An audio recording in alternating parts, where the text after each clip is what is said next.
Lucy is very cool, so that's one thing we're going to learn, but she has this extraordinary background, and we're capturing her in the middle of Emmy season, which means that literally every night as a board member and as the new president, she has an event all the time. So it's lots of drinks and appetizers. I think you even said to me, I want to eat real food soon. No more hors d'oeuvres, No more please. hors d'oeuvres, right.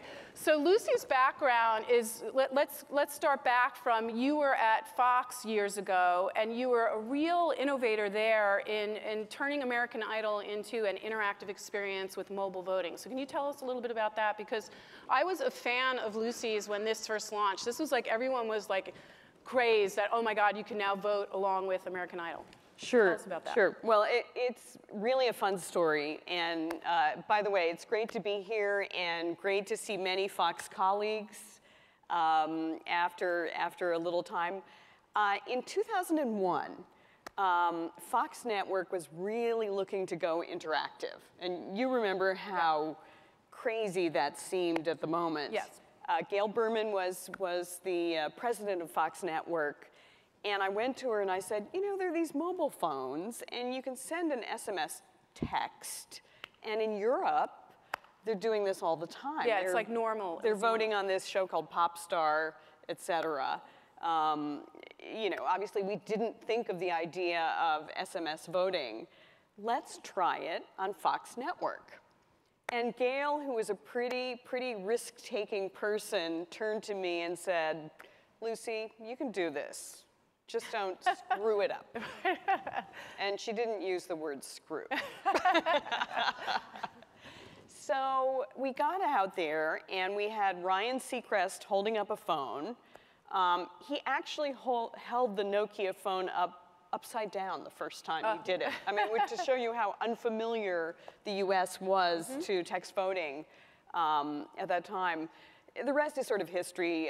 People started texting. It was very small at first. 12,000 texts the first season, 5 million the next. And I believe Fox has gotten over 1 billion votes on American Idol. Yeah, at this point, yeah. So it really commercialized and popularized the idea of text voting connected to a media event. Right. And I think that's the kind of content/marketing that we're talking about today. Sort of that direct response, because I remember back then friends yelling at me for texting them because they got charged. And I was like, but I'm communicating with you. And they're like, but I'm getting hit with fees. So how did you manage that whole monetization piece? Because you know, everyone's here sitting on budgets and they want to do cool things, but because you made money for Fox doing all of this, You know what, we had to break some rules. And AT&T was the partner, and yes, the charges were pretty high for a single text. It was like 5 or 10 cents, which was crazy. So we made a deal with them that people could just do this. And that there wouldn't be a charge in the traditional sense. And that of course, broke some rules at AT&T. And this broke some rules at Fox, where the idea of doing something on a cell phone was just crazy. You know, would it blow up? What would happen? Are there servers? So, you know, I'd say you got to go out and knock some heads and break some rules to do new stuff. Yeah, and did you notice that the studio was more willing to engage with you on other new ideas after you broke through that, or is it always kind of starting from scratch on new innovative thinking? Well, I'll leave it to those from Fox to speak about how the climate is now, but certainly that really sort of launched a period of digital innovation at Fox. And you know, there were a lot of partnerships. Obviously, Fox invested in a number of companies, MySpace and mobile, quite a variety of companies. But there was a real appetite and excitement about doing that. And part of your challenge as marketers, of course, is marketing to your consumers, but also getting your top management excited about what you're doing. Right. And proving to them it's not just a one-off, or it's not just something that you're doing. So after Fox, you went over to USC, and you ran a think tank there, right? Where you were getting into working with a lot of the studios and networks on research and data around consumer behavior. What was that experience like? Yeah, and I know, Lori, what you really want to say to me. Think tank. What do you do when you run a think tank? Right, do you think? I mean, what do you You know, actually, there's a little less sitting around and thinking and more work than I expected, but USC-CTM, which is still going strong and is actually running a Silicon Beach event this weekend, does research into the digital home. So we did research on 5,000 US consumers, their viewing habits, really tracking the migration that everybody in this room is looking at, from big screen TVs to obviously viewing on laptops. You know, what is the television? It can be a mobile phone, it can be a tablet, and how are viewers migrating? What are they using? What are they subscribing to? And then what are they watching? So we studied all that and saw a lot of what you're seeing in the research, which is there is definitely cord cutting going on, especially among younger groups. I'd say it's about 10% cord cutting, cord shaving, et cetera. And there are certainly people out there just using Netflix, Hulu, and a variety of online mechanisms to watch their content. So did the topic, which definitely comes up for us all the time, especially in the interactive media peer group, of what is television? You know, like, you know, were you trying to define it then? Because I know that's part of your role now in some ways at the Television Academy, but, you know, do you have to define it? You know, when you're raising money and, you know, doing data and... You know what? You don't. Television is whatever and wherever you're watching. And people have a very wide variety of ways of getting their content. And your challenge as entertainment marketers is how do you use your brands to reach consumers and obviously with the brands who are your partners. Yeah. So that's what's challenging. It's an increasingly fragmented, fractionalized environment. And you know, there's no broadcast model anymore.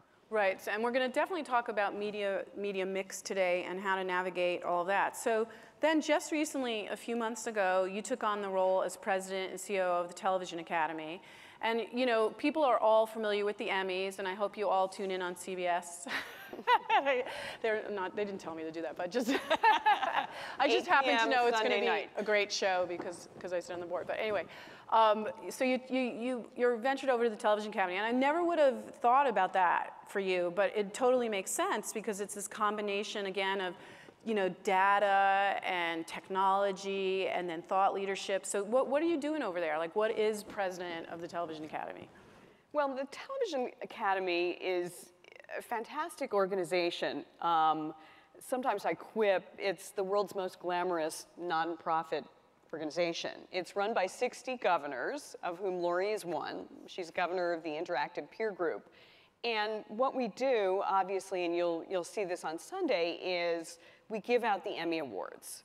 And there are over 100 Emmy Awards in a very wide variety of categories. So everything from interactive to best program to best performance, et cetera. But there's another whole side of the Academy. And we run 40 events during the year, everything from working with film editors to script writers to interactive, how is Hollywood changing with Twitter. We're talking about a partnered event there with Amazon and so on. So it's actually a very vibrant, growing group. It's got 18,000 members. Wow. And for any of you, if you're not a member, I urge you to join. It's the best deal in town. Lori is the governor of the Interactive Peer Group, which most of you would... We like to party. There's that too. There's that too. I mean, we're an organization that celebrates and empowers people who are pushing the boundaries of what television can be. Right. And that's a pretty exciting proposition. So when Netflix got nominated, and I know that from the Interactive Media Peer Group, we were all like, well, we're doing so much in digital, that's just a platform distribution, but what is the significance of that really in the industry, do you think? Netflix getting all those noms? I think it is very significant. We've seen a change where first it was the big broadcast networks getting all the awards, then HBO, Showtime, AMC, FX sort of came into the picture, and now you're seeing programming of the top level of quality, which is why House of Cards is nominated as Best Program, Best Drama Program, alongside quite a number of other contenders. it's really made the marketplace and Hollywood stand up and take notice. And it speaks to the new Academy, because that was actually a rule change that was made, prompted by your peer group. Yeah, about 8 years ago, yes. I think. Yeah, that that broadband distribution was eligible for a primetime Emmy. That's right.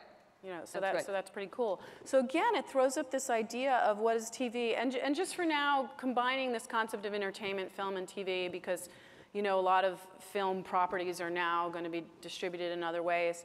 So now you have Netflix. So is Silicon Valley now all of a sudden joining the Academy? Do you have all these tech platforms now who are considered television professionals? You know, like yes. how does that work?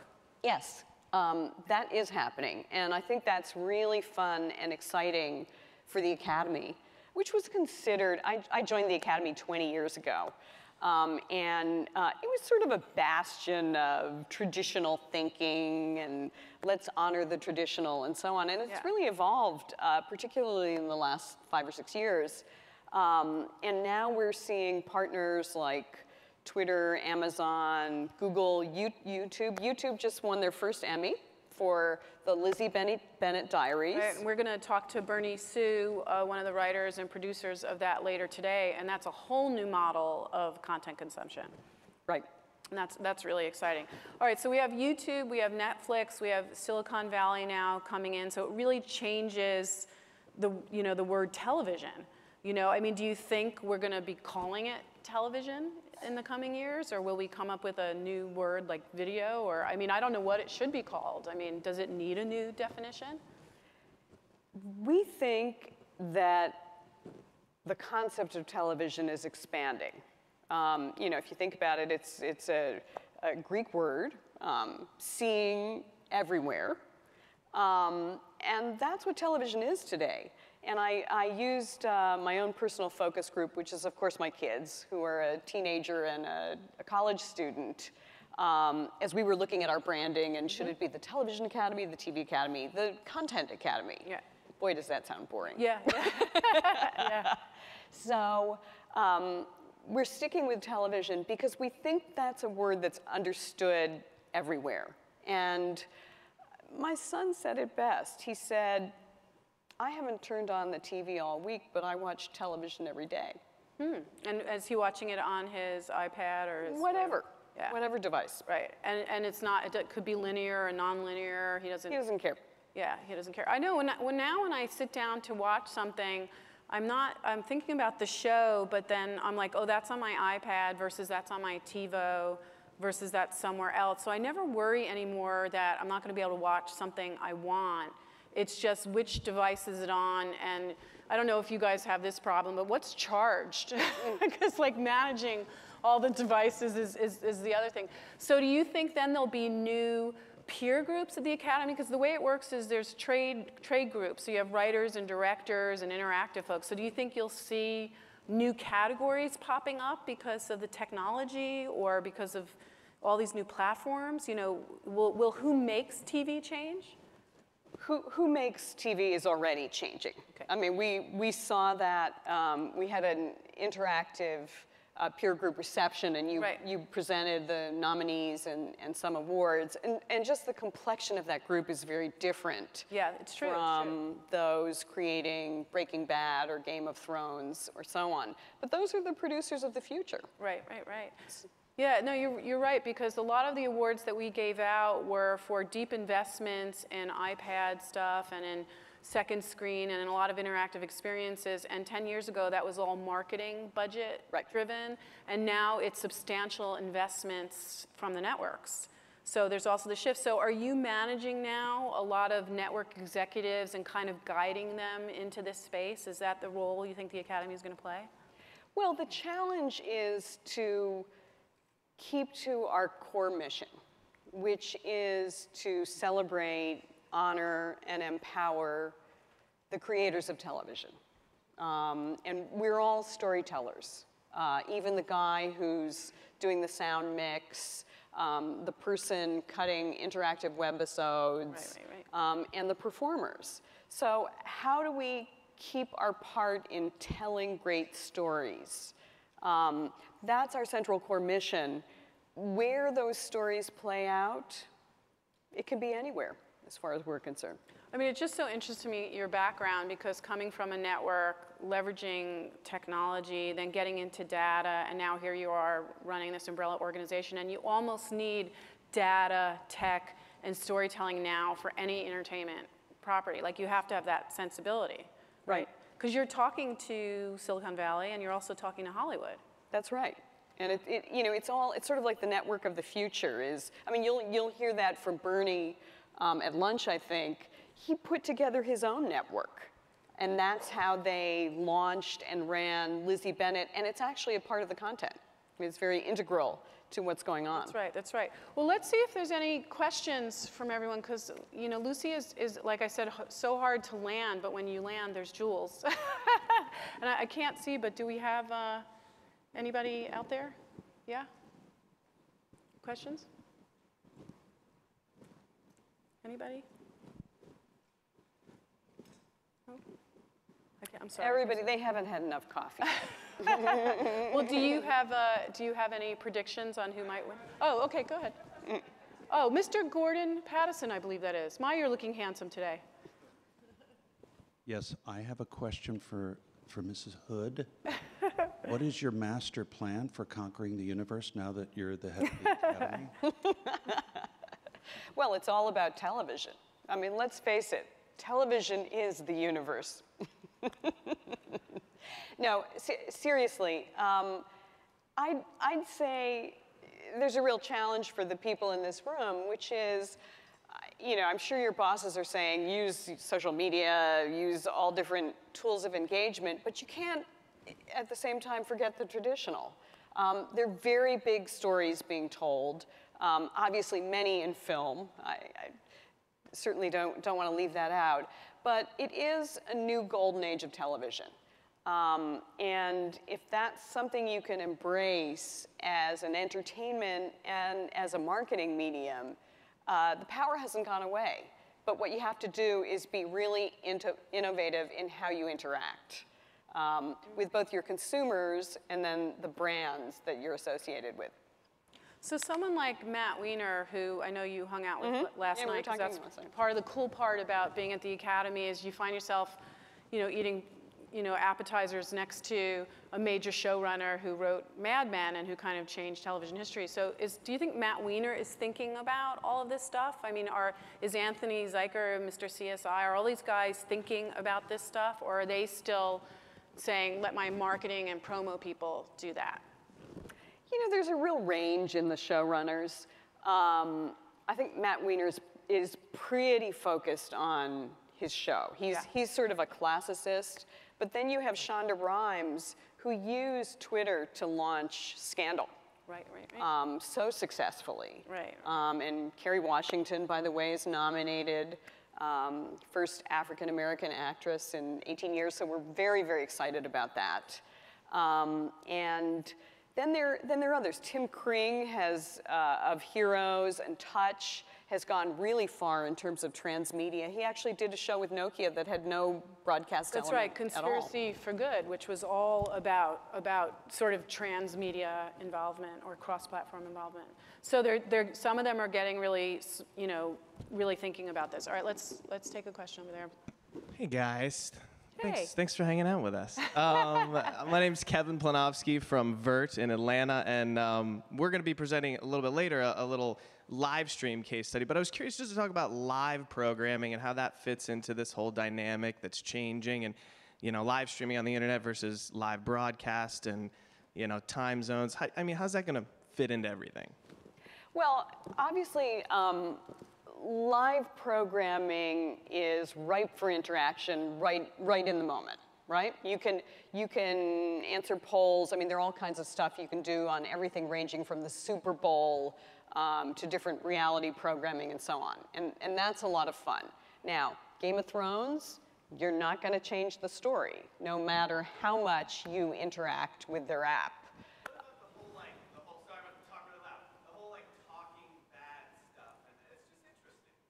You mean the post-show, live show? Yeah, lots of elements.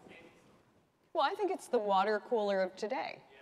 we don't come into the office and we haven't all watched the show at the same time. It's really happening in the Twitter sphere. Yeah, I think that's a great point because those talk shows that happen after now are becoming just as important as the actual show itself. And again, I think that is a testament to the fan community and the power of the fans. And we're also looking at Netflix and Roku having live sporting soon. So now that's going to keep that must-watch TV phenomena happening with those sports shows, but now it's going to move on to over-the-top boxes, and that's when we get into really crazy stuff, right? Question? There was one right here. Bettina. Hello. Okay. Greetings. They told me I have to say my name and where I'm from. Oh, so that's I'm right. Bettina Sherrick, and I'm from Fox International. And Lucy and I were just talking about when we were able to work together, and really good to see you here. Really is. Last night I turned on Dancing with the Stars. Now, this is not behavior that is normally my behavior. I don't watch a lot of Dancing with the Stars. Don't lie. I really don't.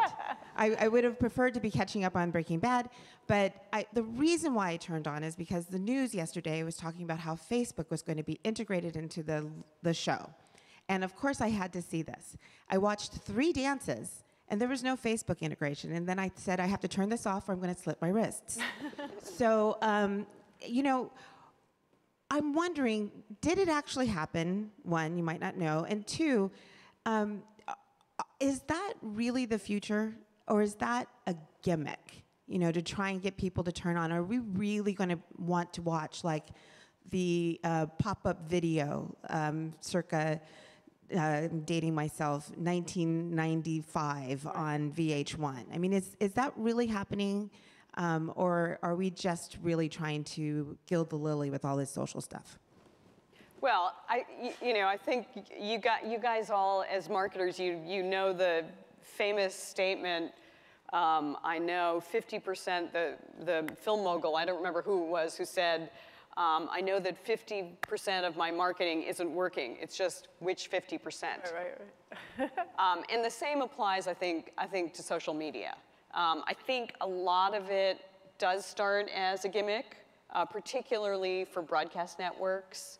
We've got to be interactive, let's do this. And they'll focus with one partner or another depending on how they like the interaction, what results they've seen. But then the interesting thing, and I've actually been quite surprised at the Academy, that the Silicon Valley companies are really reaching out to us because they want to be a part of our content. I mean, that is a revolution that we hoped for maybe 5 or 10 years ago, but I think it's truly organically happening. So your challenge is to figure out what's organic, what's true, what's real, and what's authentic, and then what's a gimmick, and skip that part. Yeah, I have seen, by the way, data that shows that certain genres of shows and certain advertising business categories do better in interacting with Twitter than others.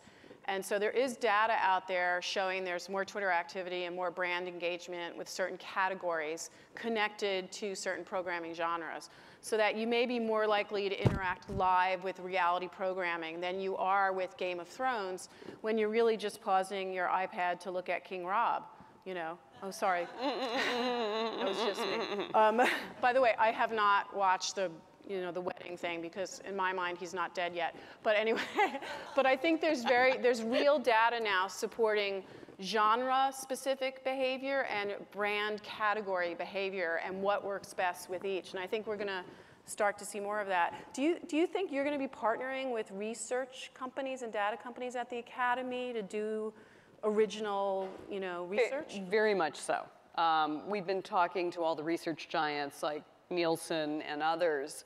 And I also think there's some interesting partnerships we could do with academia, because there's some very original, creative research that isn't motivated by any particularly constituency. So I'm hopeful that we'll do that after the Emmys are over. Right.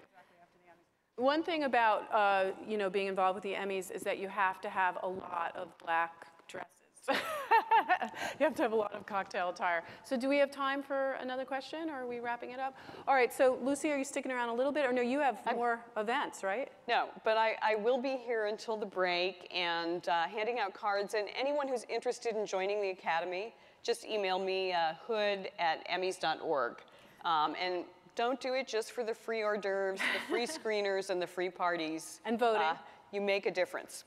And one last thing just to pump on the Emmys this Sunday is we have Backstage Live, right? You want to talk just for a second about that? Because that's really exciting. We are running a full stream of Backstage Live content that's sponsored by Samsung, Audi, and Digicast by Yahoo and CBS.com. So take a look at Backstage Live while you're watching the Emmys, because it's a really fun two-screen experience. Yeah, and you get to see like George Clooney just hanging out. Right. I don't know why I keep mentioning very attractive men. It's a strange thing.